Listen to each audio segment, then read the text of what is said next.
తిరుపతిలో ప్లాన్ చేస్తున్నాం. ఇది మన పక్క రాష్ట్రం తెలంగాణ, తెలుగు రాష్ట్రం ఇంకోటి ఏముంది, తెలంగాణ తర్వాత ఆంధ్రప్రదేశ్. ఏం రాజస్థాన్ లో ఏం అనుకోవట్లేదు, వేరే స్టేట్ లో ఏం అనుకోవట్లేదు. అనుకున్నప్పుడు ఫస్ట్ నేను మీకే ఇన్ఫర్మేషన్ ఇస్తాను, ఫస్ట్ గుడ్ న్యూస్ అని మీకే ఇస్తాను. ఇప్పుడు ప్రోగ్రామ్ ఇంకా ఇది కాలేదు, వీఆర్ ప్లానింగ్. డేట్ ఆయననే ఇస్తానన్నారు కాబట్టి ఆయన డేట్ ఇచ్చిన తర్వాత 100% నాకన్నా ఎక్కువ ముందే మీకే తెలుస్తుంది కాబట్టి అది ప్రాబ్లం లేదు. ఆయన వస్తున్నారంటే నేనే మీకు ఇన్విటేషన్ ఇస్తా, ప్రతి ఒక్కరికి పర్సనల్ ఇన్విటేషన్ నేనే ఇస్తాను. ఎందుకంటే అది ఒక ప్రౌడ్ మూమెంట్ ఆయన మా క్యాంపస్ లో రావడం. అది దానికి సంబంధం లేదన్నా, అసలు దానికి సంబంధమే లేదు. నేను పార్టీకి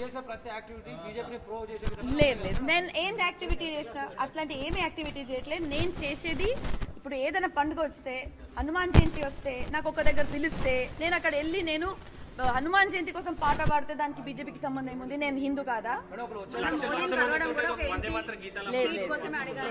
ఒక్క నిమిషం మీ చెప్తున్నాను, సీట్ కోసం అడగడం కాదు, క్లియర్ గా చెప్తున్నాను. మోదీ గారికి కలవడం కారణం ఆయన గెస్ట్ ఆఫ్ ఆనర్ గా, మనకి చీఫ్ గెస్ట్ గా opening invitation, opening of our digital India skill centre కోసం ఓపెన్ చేయడానికి ఆయనకు పిలుస్తున్నాం, అంతే.